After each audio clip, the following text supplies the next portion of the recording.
Hello दोस्तों, स्वागत है आपका अपने यूट्यूब चैनल बाबा श्रीकांत एकेडमी पर। हम लोग कक्षा 11 में समुच्चय 2 एक्सरसाइज समाप्त कर चुके थे। आज तीसरे एक्सरसाइज की शुरुआत करनी है। तीसरे एक्सरसाइज की शुरुआत करने से पहले उपसमुच्चय पर चर्चा करेंगे। उपसमुच्चय के बारे में जानेंगे कि उपसमुच्चय होता क्या है और किस किस प्रकार के उपसमुच्चय होते हैं। उसके बाद तीसरी एक्सरसाइज की शुरुआत करेंगे। तो समुच्चय हम लोगों को पता है समुच्चय क्या होता है। अब हमको पढ़ना है उपसमुच्चय। उपसमुच्चय सबसेट पढ़ना है। अब सबसेट क्या होता है? हम मान लें कि माना हमारे पास दो समुच्चय हैं। हमारे पास दो समुच्चय, एक समुच्चय ए है और दूसरा समुच्चय बी। समुच्चय ए के सभी अवयव, समुच्चय ए में जितने भी अवयव हों, ये सभी अवयव समुच्चय बी में उपस्थित हों। समुच्चय ए के सभी अवयव समुच्चय बी में उपस्थित हों, तब ए को बी का उपसमुच्चय कहते हैं। तब ए को बी का उपसमुच्चय कहते हैं। कहने का मतलब उपसमुच्चय किसे कहते हैं? माना हमारे पास दो अवयव ए और बी हैं। ए का सभी, फिर से देखिए, उपसमुच्चय माना हमारे पास दो समुच्चय ए और बी हैं। ए के सभी अवयव 1 2 3 4 बी में उपस्थित हो। 1 2 3 4 बी में उपस्थित है। 1 2 3 4, तो ए को बी का उपसमुच्चय कहते हैं। यानी ए का सभी अवयव बी में उपस्थित है तो ए बी का उपसमुच्चय। और उपसमुच्चय को इस चिन्ह से प्रदर्शित करते हैं। मान लो ए बी का उपसमुच्चय ना हो, उसको कैसे? इसको पढ़ते हैं ए उपसमुच्चय है बी का। इसको पढ़ने का तरीका है ए उपसमुच्चय है बी का। हम कह रहे हैं ए उपसमुच्चय नहीं है बी का। मान लो इसमें कोई अवयव हमेशा ले लें, 8 ले लें ए में, तो ए का एक अवयव बी में नहीं है। सभी अवयव होंगे तभी उपसमुच्चय होगा। एक भी अवयव उपस्थित नहीं होगा तो उपसमुच्चय नहीं होगा। तो इसको पढ़ेंगे ए उपसमुच्चय। ए उपसमुच्चय नहीं है किसका? डी का। अब उपसमुच्चय समझ में आ गया होगा। उपसमुच्चय कहते किसको हैं? माना हमारे पास दो समुच्चय ए और बी हैं। ए का प्रत्येक अवयव बी में उपस्थित हो तो ए बी का उपसमुच्चय कहलाता है। यदि ए का प्रत्येक अवयव बी में उपस्थित ना हो तो ए बी का उपसमुच्चय नहीं होता। ठीक। अब इसके बाद आगे बढ़ेंगे उचित उपसमुच्चय और अधिसमुच्चय पर। उचित उपसमुच्चय और अधिसमुच्चय। एक होता है उचित उपसमुच्चय और अधिसमुच्चय। अधिसमुच्चय। अब उचित उपसमुच्चय क्या होता है? हमारे पास दो समुच्चय हैं। मान लें हमारे पास दो समुच्चय ए और B, A E I O U, A E I O U के। मान लिए कि हमारे पास दो समुच्चय ए और बी हैं। ए का प्रत्येक अवयव बी में उपस्थित है, लेकिन बी का कम से कम एक अवयव ए में उपस्थित ना। उचित उपसमुच्चय किसे कहते हैं? इसको समझिए। हमारे पास दो समुच्चय ए और बी हैं। ए का प्रत्येक अवयव बी में उपस्थित हो, परंतु बी का कम से कम एक अवयव ए में उपस्थित ना हो, तो ए को बी का उचित उपसमुच्चय कहते हैं। ए को बी का उचित उपसमुच्चय कहते हैं। ए का सभी अवयव बी में उपस्थित है बी का कम से कम एक अवयव, एक से ज्यादा भी हो सकता है, बी का एक अवयव के है जो ए में उपस्थित नहीं है, तो ए बी का उचित उपसमुच्चय कहा जाता है। ये जो चिन्ह है ये उचित उपसमुच्चय का है। अगर इसको ऐसे लिख दें, ए काट दें, तो ए बी का उचित उपसमुच्चय नहीं होगा। अब समझ में आया कि समुच्चय किसे कहते हैं और उपसमुच्चय किसे कहते हैं। वो उचित उपसमुच्चय किसे कहते हैं। उचित उपसमुच्चय में ए का प्रत्येक अवयव बी में उपस्थित हो, परंतु बी का कम से कम एक अवयव ए में उपस्थित ना हो, इसी को उचित उपसमुच्चय कहते हैं। यही कंडीशन रहनी चाहिए। और बी को ए का, शब्द पे ध्यान दीजिए, ए को बी का उचित उपसमुच्चय कहते हैं तथा बी को ए का अधिसमुच्चय कहते हैं। अगर ऐसा लिखा होगा इसका मतलब है ए उचित उपसमुच्चय है बी का, ऐसा होगा तो इसका मतलब है बी अधिसमुच्चय है ए का।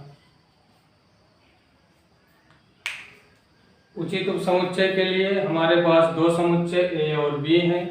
ए का प्रत्येक अवयव बी में उपस्थित हो, परंतु बी का कम से कम एक अवयव ए में उपस्थित ना हो, उसे उचित उपसमुच्चय कहते हैं। और इसी को बी का अधिसमुच्चय कहते हैं। ए उचित उपसमुच्चय है बी का, बी अधिसमुच्चय है ए का, उल्टा उसका।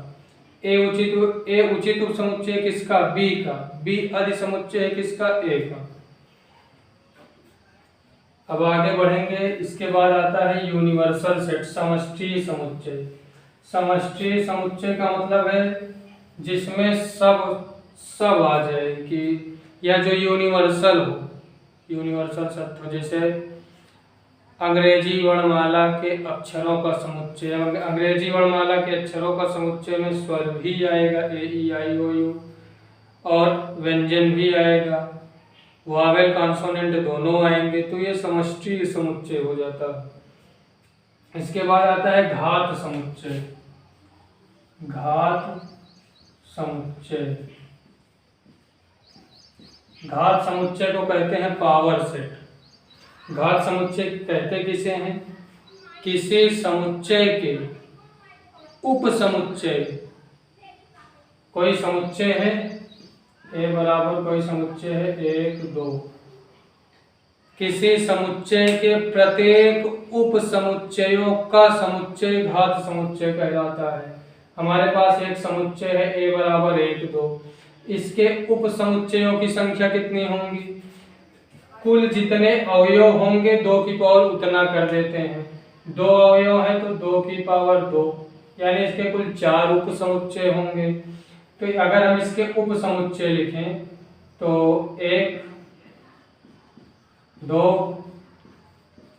1 2 3 हुआ, और एक रिक्त समुच्चय फाई, ये सभी का उपसमुच्चय होता है। फाई जितने भी समुच्चय होते हैं सबका उपसमुच्चय होता है। 4 उपसमुच्चय हो गए। तो घात समुच्चय किसी समुच्चय ए के उपसमुच्चयों का समुच्चय घात समुच्चय कहलाता है। ए हमारे पास ये है, इसके सभी उपसमुच्चय लिख लिए, इसका भी समुच्चय ये घात समुच्चय कहलाएगा, पावर सेट ऑफ ए। यानी ए हमारे पास समुच्चय है, ए का अगर घात समुच्चय निकालना हो तो ए के सभी उपसमुच्चय लिख लेंगे, उसका भी समुच्चय घात समुच्चय कहलाता है। अब हम लोग चलते हैं अपनी एक्सरसाइज पर, एक्सरसाइज 1.3, जिसमें पहली सवाल कह रहा है कि रिक्त स्थानों की पूर्ति कीजिए जिसमें सबसेट और नॉट सबसेट का प्रयोग करना है। उचित चिन्ह भरकर बताना है कि दिया गया कथन सही है कि नहीं सही। पहले सवाल है 2 3 4 1 2 3 4 5 3 4 5। अब हमको इसमें ये बताना है सिर्फ दो चिन्ह का, एक सबसेट है कि सबसेट नहीं, यही बताना। क्या ये इसका उपसमुच्चय है? तो हम देखेंगे इसमें कितने अवयव है, 2 3 4। ये तीनों अवयव क्या इसमें उपस्थित हैं? 2 3 4, यानी इसका प्रत्येक अवयव इसमें उपस्थित है, तो ये इसका उचित उपसमुच्चय हो। उचित उपसमुच्चय का चिन्ह है, उचित उपसमुच्चय कहते किससे हैं? ए का प्रत्येक अवयव बी में उपस्थित हो, परंतु बी का कम से कम एक अवयव ए में उपस्थित ना हो, 1 और 5 उपस्थित नहीं है, तो ये इसका उचित उपसमुच्चय है। दूसरी सवाल में कह रहा है आपके विद्यालय के कक्षा 11 क्या एक विद्यार्थी, आपके विद्यालय के कक्षा 11, मान लीजिए आप लोग 11 में पढ़ रहे हैं, एक विद्यार्थी का नाम हमको लिखना है। एक विद्यार्थी है सचिन, ठीक। और दूसरे में कह रहा है आपके विद्यालय का एक विद्यार्थी, कक्षा 11 का एक विद्यार्थी ये हो गया, और कह रहा है पूरे विद्यालय का विद्यार्थी। पूरे विद्यालय में बहुत विद्यार्थी होंगे, तो जो सचिन है वो विद्यालय का विद्यार्थी है और साथ साथ कक्षा 11 का भी विद्यार्थी है। बड़ा क्या है? विद्यालय बड़ा है, विद्यालय के अंदर ये 11 में पढ़ रहा है ना, तो ये इसका उपसमुच्चय, उचित उपसमुच्चय होगा। अगर ये इस विद्यालय का ना होता तब उपसमुच्चय ना होता। आगे बढ़ेंगे तीसरी नंबर सवाल पर। तीसरी में कह रहा है, ये तीसरी थी, दूसरी छूट गई, दूसरी देख लेते हैं। दूसरी सवाल है ए बी सी और बी सी डी, क्या ये इसका उचित उपसमुच्चय है? अब हम देखेंगे कि ए बी सी क्या इसमें उपस्थित है, बी सी है लेकिन ए इसमें उपस्थित नहीं है, तो यह उपसमुच्चय नहीं है। चौथे नंबर सवाल, किसी समतल में स्थित एक वृत्त, किसी समतल पर स्थित एक वृत्त है, और दूसरे में कह रहा है किसी समतल पर एक समान समतल में वृत्त है जिसकी त्रिज्या 1 इकाई है। किसी समतल पर एक वृत्त है, यानी कोई समतल है, समतल पर एक वृत्त है और इधर दूसरा समतल है और यही समतल है, इस पर एक त्रिज्या का कोई वृत्त है। अब ये तो जरूरी नहीं है कि ये जो वृत्त है इस समतल पर ये एक ही त्रिज्या का हो, ज्यादा भी हो सकता है, कम भी हो सकता है, तो ये सबसेट नहीं होगा, उचित उपसमुच्चय नहीं होगा। आगे बढ़ेंगे 5वीं नंबर सवाल पर। 5वें में कह रहा है किसी समतल में स्थित एक त्रिभुज और किसी समतल में स्थित एक आयत। देखो, एक में त्रिभुज कह रहा है, दूसरे में आयत। जो पहला समुच्चय है हमारे पास उसमें कह रहा है एक त्रिभुज है और दूसरे में कह रहा है एक आयत है। तो क्या त्रिभुज, ये जो त्रिभुज वाला समुच्चय है आयत वाले समुच्चय में उपस्थित होगा? नहीं होगा, तो ये सबसेट नहीं है, उचित उपसमुच्चय नहीं है इसका। हिंदी में भी लिख सकते हैं, सवाल में हिंदी में लिखा है किसी समतल में स्थित एक त्रिभुज, अगर अगली तरफ लिखें समतल में स्थित एक आयत, बीच में उचित उपसमुच्चय नहीं है, इस चिन्ह का प्रयोग कर लें। आगे बढ़ेंगे 6वीं नंबर सवाल। 6वीं नंबर पर इसमें कह रहा है एक समप्रकृति संख्या है और एक पूर्णांक संख्या है। देखो, कह रहा है यक्स सच डेट यक्स एक समप्रकृति संख्या। समप्रकृति संख्या का मतलब 2 4 6 8 डॉट डॉट डॉट। सम भी है, इवन नंबर, और नेचुरल भी है, प्रकृति संख्या भी है। और दूसरे में कह रहा है यक्स सच डेट यक्स एक पूर्णांक होना चाहिए। पूर्णांक 0 से शुरू होता है और पूर्णांक माइनस अनंत से प्लस अनंत तक होता है। पूर्णांक में माइनस अनंत डॉट डॉट डॉट -1 0 1 2 कहाँ तक? प्लस अनंत तक। अगर हम देखें तो 2 4 6 8 माइनस अनंत से प्लस अनंत के बीच में कहीं ना कहीं मिलेंगी, ये सभी संख्याएं इसमें मिलेंगी, तो ये उचित उपसमुच्चय है। ये थी पहले की आखिरी नंबर सवाल। अब दूसरे नंबर सवाल की ओर बढ़ेंगे। दूसरे नंबर सवाल में अब इसमें क्या था, हमको लैंग्वेज में दिया था, बताना था सवाल बना के कि उचित उपसमुच्चय है कि नहीं है। दूसरे नंबर सवाल में रोस्टर रूप में दिया गया है, बताना है सत्य है कि असत्य है। जो पहली सवाल है दूसरे की, रोस्टर रूप में लिखा है ए कामा बी सबसेट नहीं है बी सी ए का। तो क्या ये सत्य है कि असत्य है? अगर हम देखें ए और बी इसमें उपस्थित है तो यह सबसेट होना चाहिए, लेकिन ये कह रहा है सबसेट नहीं है, तो ये असत्य है। क्या है? रॉन्ग है, असत्य है। ये सबसेट है लेकिन कह रहा है सबसेट नहीं है। अगर ये सबसेट होता तब सही था। आगे देखेंगे, ए ई बिलोंग्स टू अंग्रेजी वर्णमाला का एक स्वर है। दूसरा, ए ई बिलोंग्स टू, अंग्रेजी वर्णमाला में 5 स्वर होते हैं। तो क्या ये जो लिखा है सही लिखा है? ए ई सबसेट है, इसका सबसेट है, तो ये सही लिखा है। तीसरी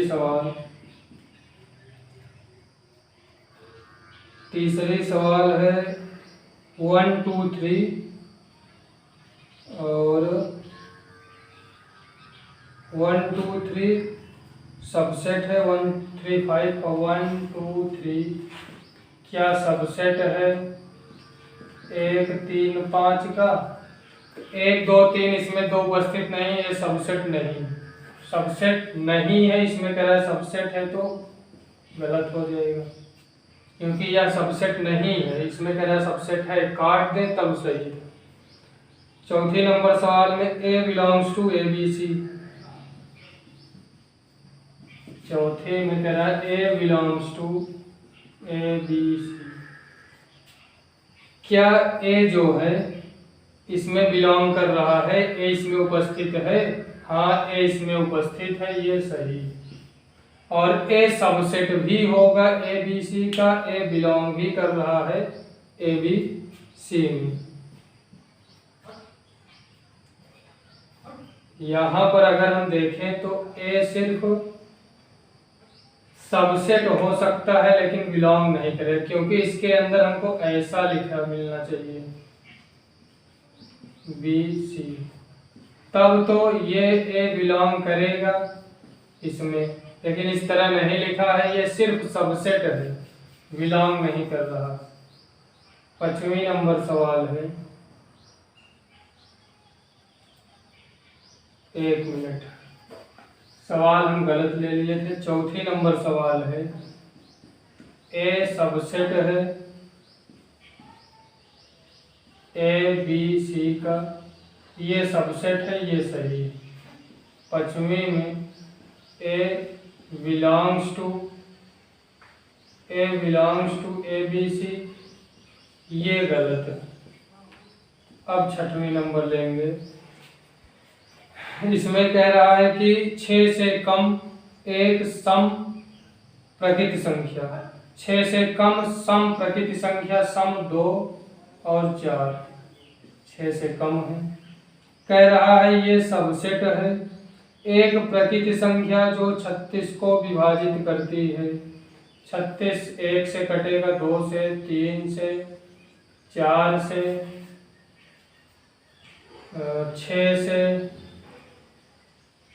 8 9 से, 12 12 के बाद 18 18 के बाद 36 खुद से कटेगा।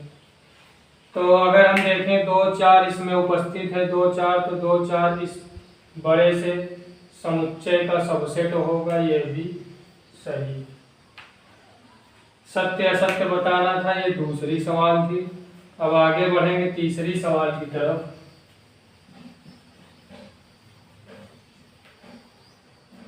तीसरी सवाल में हमसे कह रहा है, हमको दिया गया है समुच्चय, कह रहा है मान लीजिए ए बराबर समुच्चय 1 समुच्चय के अंदर अवयव के रूप में 1 2 3 4, ये 3 4 अवयव है। इस समुच्चय के अंदर लिख रहे हैं तो अवयव होगा।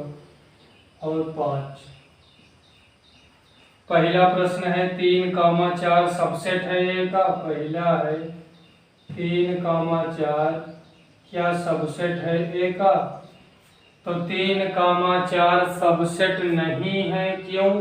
क्योंकि 3,4 एलिमेंट अवयव, जिस प्रकार एक अवयव दो अवयव, इसी प्रकार ये दोनों मिलकर एक अवयव बना रहे हैं, तो ये सबसेट नहीं होगा, ये एलिमेंट होगा, अवयव होगा। दूसरी में कह रहा है 3,4 बिलोंग्स टू ए। अवयव 3,4 क्या ए में उपस्थित है? तो ये देखिए पूरा यहाँ पर उपस्थित है, तो यह सही होगा। तीसरी नंबर सवाल है 1 बिलोंग्स टू ए। कह रहा है 1 बिलोंग्स टू ए। क्या 1 ए में उपस्थित है? 1 ए में उपस्थित है। यहाँ 1 उपस्थित भी है और 1 सबसेट भी होगा, 1 दोनों होगा। तीसरी, ये चौथी नंबर है। तीसरी नंबर सवाल है 3,4 क्या सबसेट है ए का? 3,4 क्या ए का सबसेट है? 3,4 ए का अवयव है और अवयव का समुच्चय लगा है, तो यह सबसेट भी होगा। 3,4 सबसेट भी होगा। 5वां नंबर सवाल है 1 सबसेट है ए का। क्या 1 सबसेट है ए का? तो नहीं है। सबसेट तभी होगा जब इस प्रकार लिखा होगा, तब सबसेट हो सकता है, लेकिन सिर्फ 1 लिखा है, कह रहा है सबसेट है, तो नहीं है। अवयव है ये, लेकिन सबसेट नहीं। 6वां नंबर सवाल, 6वें में 1 2 5 1 2 5 सबसेट है ए का, तो ये सही है। 1 3 5 1 2 5 1 2 5 सबसेट है ए का, ब्रैकेट के अंदर लिखा है, सही है, क्योंकि 1 2 5 ए में उपस्थित है, तो सबसेट होगा। 7वें नंबर में 7वें में कह रहा है 1 2 5 बिलोंग्स टू ए। 1 2 5 ब्रैकेट के अंदर लिखा है बिलोंग्स टू ए, तो ये गलत होगा। सिर्फ अलग अलग लिखा होता 1 2 5 बिलोंग्स टू ए, तब सही था। सेट के अंदर लिखा है तब सबसेट होगा, ना कि बिलोंग करेगा। 8वें नंबर सवाल है 7 8 में कह रहा है 1 2 3 क्या सबसेट है? 1 2 3 क्या सबसेट है ए का? नहीं है। क्यों नहीं है? क्योंकि 3 अकेले में नहीं है, 3 4 के साथ, 3 और 4 मिलकर एक अवयव बन रहे हैं, एक एलिमेंट बन रहा है, इसमें 3 को ले लिया है, तो यह सबसेट नहीं होगा। 9वीं में कह रहा है 5 बिलोंग्स टू ए। क्या 5 ए में बिलोंग कर रहा है? तो ये भी गलत होगा, 5 ए में बिलोंग नहीं कर रहा। 5 का मतलब रिक्त समुच्चय। क्या ए रिक्त समुच्चय है? ए रिक्त समुच्चय नहीं। 10वें में कह रहा है 5 सबसेट ऑफ ए। तो अभी जब घात समुच्चय बताए थे तब बताए थे कि 5 प्रत्येक समुच्चय का उप समुच्चय होता है। जो रिक्त समुच्चय होता है प्रत्येक समुच्चय का उप समुच्चय होता है। इसका मतलब हुआ कि क्या ए रिक्त समुच्चय है? ए कहाँ रिक्त समुच्चय में? 1 2 3 4 अवयव है ए में, लेकिन सबसेट होगा। 11 नंबर में कह रहा है कि 5, अब यहाँ समुच्चय के अंदर 5 लिखा है, क्या ये सबसेट होगा ए का? तो ये सबसेट नहीं होगा। इसके अंदर लिखे ना उप समुच्चय में 5, इसके नहीं होगा। ये थी सवाल नंबर तीसरी। सवाल नंबर 3 में 11 सवालें थी, जिसमें यही बताना था कि कौन सही है और कौन सही नहीं है। अब बढ़ेंगे चौथी नंबर सवाल पर। चौथी नंबर सवाल में हमको समुच्चय दिया है, सभी उप समुच्चय लिखना है। 4 की पहली में समुच्चय है ए, इसका हमको उप समुच्चय लिखना है। अब इसमें कितना उप समुच्चय होगा? एक अवयव है 2 की पावर 1 बराबर 2 उप समुच्चय। पहला उप समुच्चय ए, दूसरा फाई। अभी अभी बताया कि फाई सभी समुच्चय का उप समुच्चय होता। दूसरे में लिखा है ए कॉमा बी। 2 अवयव है तो 2 की पावर 2 बराबर 4। इसमें कितने उप समुच्चय होंगे? 4। पहला उप समुच्चय ए, दूसरा बी, तीसरा ए कामा बी, चौथा फाई। चारों ये चारों इसके उप समुच्चय हैं। तीसरी सवाल है 1 2 3 1 2 3। इसके कितने उप समुच्चय होंगे? 3 अवयव है तो 2 की पावर 3 बराबर 8। अब कौन कौन से होंगे? एक तो फाई होगा, एक होगा, 2 3, 1 कामा 2, 1 कामा 3, 2 कामा 3 और 1 2 3। अब हम गिन लें कुल 8 उप समुच्चय हुए कि नहीं। 1 2 3 4 5 6 7 8, ये 8 इसके उप समुच्चय हैं। चौथे नंबर सवाल में कह रहा है कि फाई के उप समुच्चय फाई, इसका हमको सिर्फ फाई लिखा। कितना अवयव है? फाई है, खाली है। खाली है का मतलब 2 की पावर 0। फाई का मतलब रिक्त समुच्चय, कुछ नहीं लिखा है। इसका केवल एक उप समुच्चय होगा, ये खुद अपना खुद का खुद ही उप समुच्चय होगा। ये थी सवाल नंबर चौथी। 4 में 4 भाग था, सभी में उप समुच्चय लिखना था, सबका उप समुच्चय सामने। पांचवी नंबर सवाल में, पांचवी सवाल में कह रहा है पी ए में कितने अवयव हैं? पी ए में कितने अवयव हैं यदि ए बराबर फाई। ए बराबर कह रहा है फाई है तो इसमें कितने अवयव होंगे?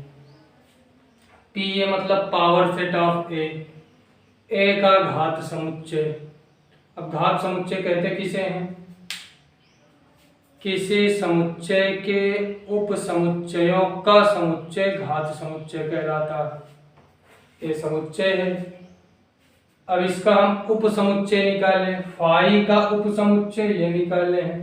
फाई खुद का ही उप समुच्चय होता है, इसका भी समुच्चय, तब तो ये पी यानी तब घात समुच्चय बनेगा। इसमें कितने अवयव हैं? एक अवयव। यही हमसे पूछ रहा है कि पी ए में कितने अवयव हैं यदि ए बराबर फाई, तो पी ए में एक अवयव उपस्थित होगा। पी का मतलब पावर सेट ऑफ ए, यानी ए का घात समुच्चय में हमसे पूछ रहा है कितने अवयव होंगे। ए फाई है, फाई का उप समुच्चय खुद फाई होगा, जब उसका घात समुच्चय निकालेंगे तो एक अवयव उपस्थित होगा। ये चौथी और पांचवी नंबर सवाल थी।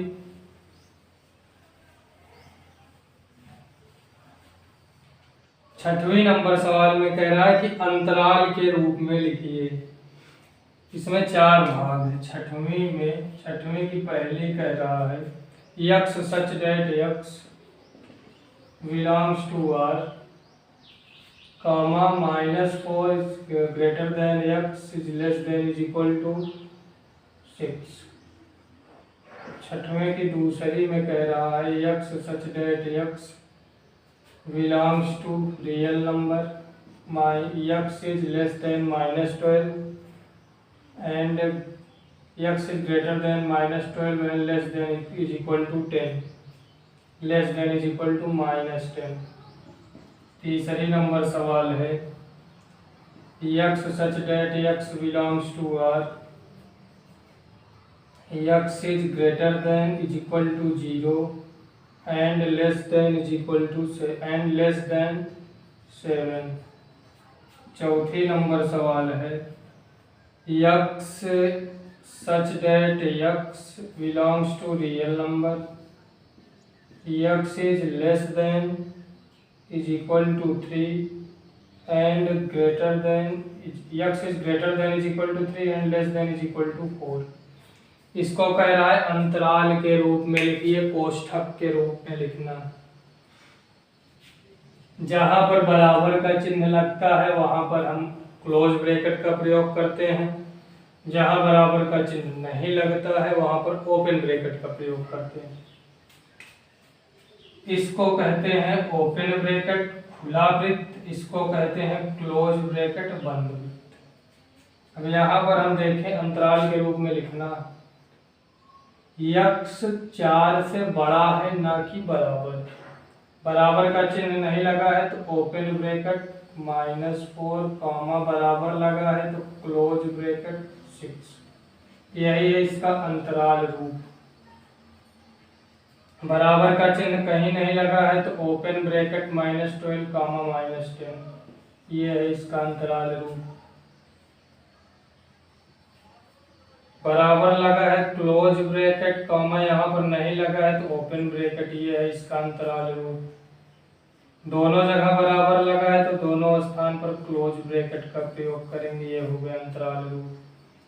अंतर क्या होता है, ओपन ब्रैकेट में हम जो दो अवयव दिए रहते हैं उनकी गिनती नहीं करते हैं, और क्लोज ब्रैकेट में जो दोनों अवयव दिए रहते हैं उनकी भी गिनती कर लेते हैं। अगर हमको संख्या रेखा पर प्रदर्शित करना होगा तो ओपन ब्रैकेट के लिए बबल का प्रयोग करते हैं और क्लोज ब्रैकेट के लिए डॉट का प्रयोग करते हैं। ये है सवाल नंबर 6। आज के लिए इतना ही रखते हैं। 2 सवालें और बची हैं 7 और 8। इसको अगले एक्सरसाइज पढ़ाते समय नेक्स्ट वीडियो में कवर कर लिया जाएगा। आज के लिए इतना ही, धन्यवाद।